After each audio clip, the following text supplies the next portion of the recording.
好多人講寧可青龍高萬丈，最怕白虎抬頭望。其實呢，我去咁多名山，真係發覺都係白虎高啊！廣東十大名山呢，就係排第一呢，就喊做西蓮吊金鐘，喊做西蓮吊金鐘。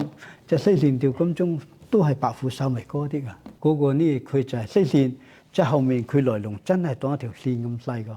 嗰個就真係好靚噶，而且佢係在好高個山，但是上到高山嗱高係到條高山係兒女平地，即係山就好高好大咯。但係上到山頂嗱嗰個平地嘅，好似啲平台咁樣嘅，天然生成可以企到成萬人都企得落噶。西蓮吊金鐘呢，佢主要出到有兩三個軍長，師長都有5、6個，仲有梁靈光係以前廣東嘅省長嘛。